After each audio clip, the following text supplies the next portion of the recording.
Olá, estamos começando mais um Especiais Fevale e hoje nós vamos falar com Tomás de Lara, graduado em Administração de Empresas pela PUC, pós-graduado em Marketing pela ESPM. Ele vai falar hoje conosco sobre economia em transição.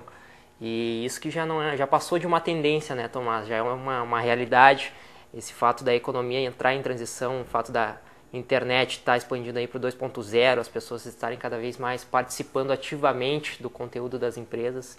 E isso é uma mudança que vem já de um certo tempo, né, Tomás? Perfeito. Tem muita coisa acontecendo assim e a gente pode ver até pelos movimentos, por exemplo, Occupy Wall Street, né, que são as pessoas que estavam lá querendo protestar contra o sistema econômico, contra o sistema consumista que se instalou muito forte nos Estados Unidos, como grande exemplo.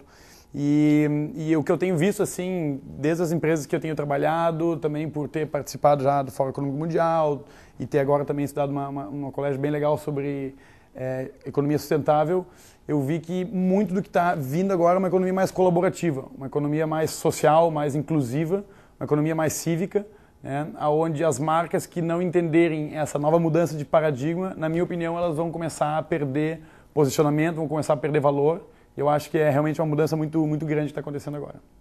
E me conta então um pouco dessa tua experiência na empresa Engage, né? Que por sua vez fundou aí a plataforma Catarse, né? Isso. A Engage, junto com o pessoal do Grupo Comum de São Paulo e do Rio de Janeiro, a gente cofundou o Catarse, que foi a primeira plataforma de crowdfunding, né, do Brasil. Hoje já está atingindo, é bem interessante, porque hoje já está atingindo 7 milhões de reais financiados para pessoas desenvolverem projetos próprios, né?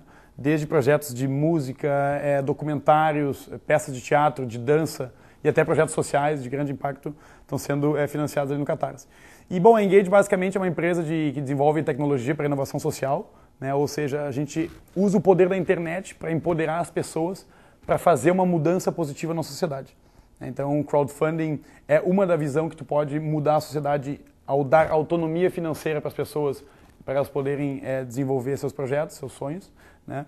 E aí tu também tem outras formas de habilitar as pessoas a terem mais autonomia, como por exemplo o crowd learning, né? Ou seja, aprendizado colaborativo, onde na web tu pode colocar o que tu quer ensinar, o que tu tem de competência, habilidade, e as pessoas podem ir lá e entender o que elas gostariam de estudar, aprender, e elas podem então fazer um pagamento ali na mesma hora e já conseguir fazer o que a gente diz é um aprendizado cruzado.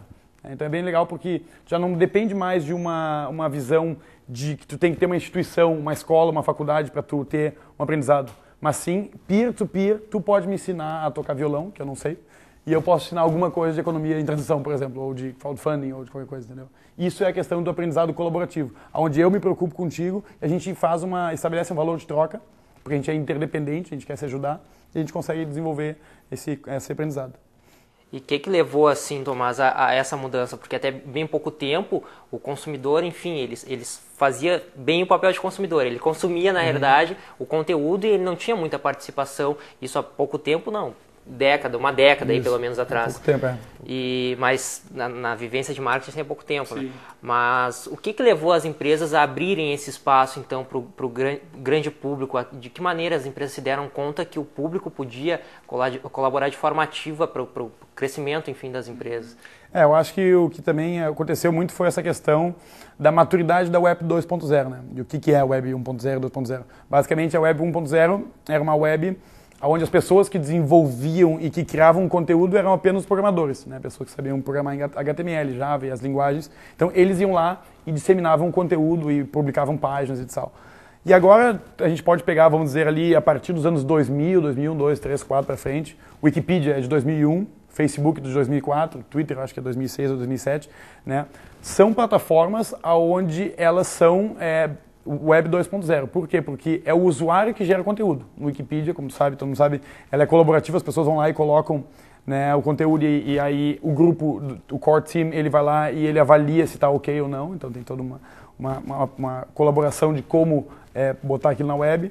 O próprio Twitter, tu que twitta, Facebook, nós que publicamos, YouTube, outra coisa. São milhares e milhares de horas por minuto de vídeo que entram dentro do YouTube, que são UGC, né? User Generated Content, ou seja, o conteúdo gerado pelo usuário. Então, essa Web 2.0 que agora atinge uma maturidade, ou seja, tu pode criar teu conteúdo, blog, e tu pode rapidamente com o Tumblr postar, botar no ar um blog novo, né? Empodera as pessoas de elas serem os meios de comunicação, né? Então muda muito.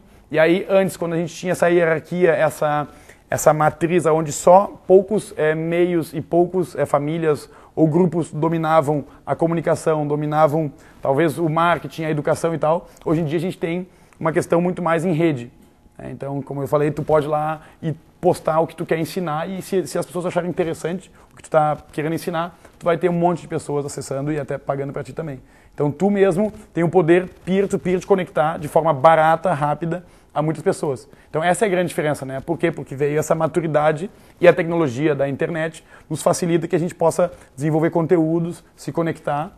E eu também acho que é difícil explicar por que talvez está havendo essa nova consciência. Eu não sou sociólogo nem antropólogo, mas eu sinceramente sinto assim que as pessoas estão se tornando mais conscientes, né, de que está na mão delas o que é a sociedade. Né? Porque no fim, se a gente for parar para pensar, a sociedade, como a gente vê, e os problemas que a gente vê, elas são os resultados do que a gente faz.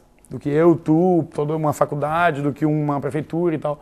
E se a gente não começar a entender que nós somos responsáveis pelas coisas que tem ao nosso redor, que a gente vive num ecossistema, que ele é todo interdependente, em termos de natureza, de sociedade, né? E está todo mundo conectado, a gente vai acabar entendendo que a gente tem o poder de fazer essa mudança.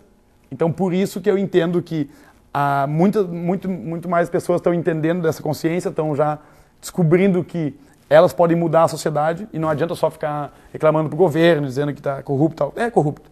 Tem problemas em várias questões de estudos e de educação, mas eu acho que também cabe a nós ser esse motor da mudança, né? E as pessoas se derem conta disso.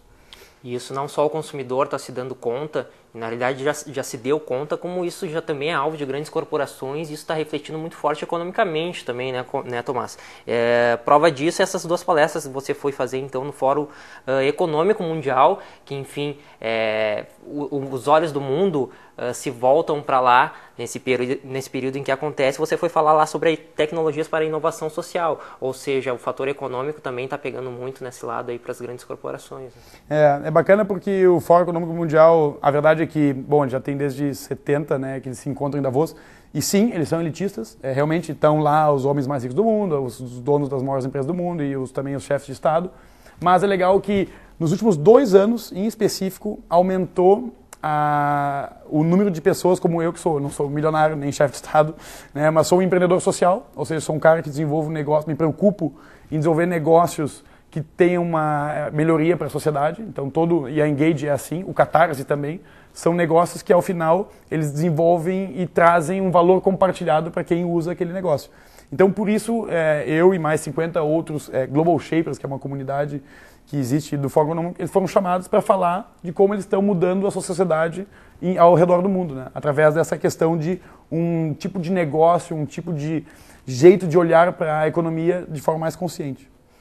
E agora então vou te fazer uma pergunta, talvez uma pergunta meio arriscada, mas toca a ficha. Qual é o papel então da universidade, né, da vida da academia nessa nova formação de mercado, uma vez que o consumidor ele está sendo um dos grandes responsáveis pelo conteúdo que está se formando então na web, enfim. Então qual é o papel da universidade no momento? Então? Eu particularmente acho o papel da universidade muito importante, porque acaba sendo um centro de formação e etc, de referência, mas eu acho que também que a universidade em si, a academia, ela está muito atrasada em vários sentidos.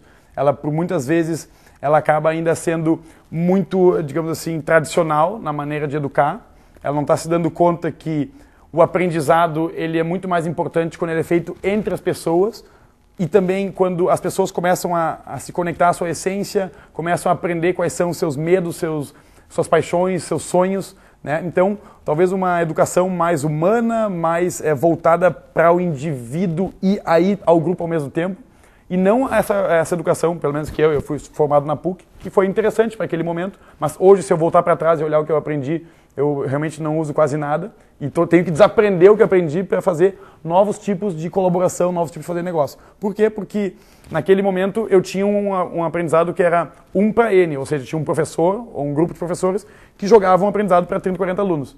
E hoje, que a gente vive numa era de informação em rede e onde um aluno muitas vezes pode saber bem mais de um professor, até sobre um determinado assunto, porque ele tem acesso na web, ele participou de um fórum online da Universidade de Stanford sobre o assunto e ele está sabendo mais do professor lá que leu num livro de 1998. Isso acontece hoje. Né? Então o que acontece? Acontece que muitas vezes a faculdade, por ter esse framework, essa matriz muito tradicional, muito conservadora e fechada, e não entender o poder da colaboração e o poder emergente que pode surgir quando tu dá autonomia e liberdade para as pessoas, né? Se ajudarem e aprenderem consigo.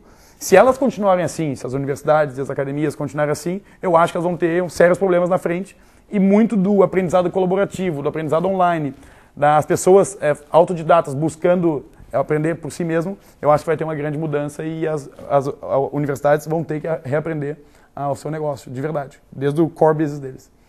Então, Tomás, para finalizar, eu gostaria que tu deixasse aí um recado então para os graduandos, para os acadêmicos que estão seguindo aí a carreira do marketing e que inevitavelmente vão estar inseridos nesse processo aí de transição. Gostaria que tu deixasse aí uma dica, o que esses jovens têm que buscar no mercado. Eu particularmente acho que realmente a gente está em economia em transição, o consumidor está mais consciente, existem líderes de empresas também que estão mais conscientes, às vezes eles estão ligados a ações, eles estão ligados a conselhos administrativos e têm dificuldade em mudar o core negócio deles, né, o negócio principal. Mas a verdade é que tu desenvolver um negócio, um produto, um serviço, que ele não traga um real valor para a sociedade ou que ele não atenda um real problema da sociedade, para muitas pessoas já não faz mais sentido.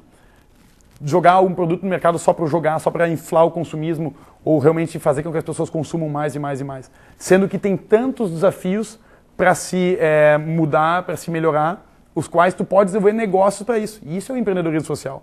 Então eu digo para o profissional de marketing que comece a aprender um pouco mais de negócios sustentáveis, sobre empreendedorismo social, negócios em rede, né, que são coisas que se falam muito lá fora, principalmente na Europa, bastante na Europa até por sinal, que talvez é uma sociedade mais comunitária e menos consumista, né? E que esse tipo de negócio eu acredito ser a tendência. Lá no Fórum Econômico Mundial de Davos se falava muito nisso, em economia sustentável, em economia circular, onde tu consegue colocar dentro da cadeia de produção todos os produtos que foram a matéria-prima e tu não joga detritos no meio ambiente, né? Então, são negócios que são mais preocupados com o entorno, são negócios mais ecocêntricos, ao invés de um negócio egocêntrico, ou seja, negócios que geram um valor externo. Então, essa é a ideia que eu falo para os profissionais de marketing que estão estudando, e estudar essas novas tendências. Porque eu acredito que realmente isso vai ser um enorme mercado no Brasil e quem começar antes a estudar isso, eu acho que, obviamente, quando isso se tornar uma realidade mainstream aqui, esse profissional já vai estar preparado e vai poder pegar bons cargos e bons salários e, enfim, triunfar na carreira profissional. Tomás, muito obrigado pela tua presença, te agradeço. Parabéns aí pelo teu trabalho e pelos teus projetos. Obrigado. E o Especiais de hoje termina aqui. Você pode rever nossa programação também na internet através do youtube.com/tvfevale.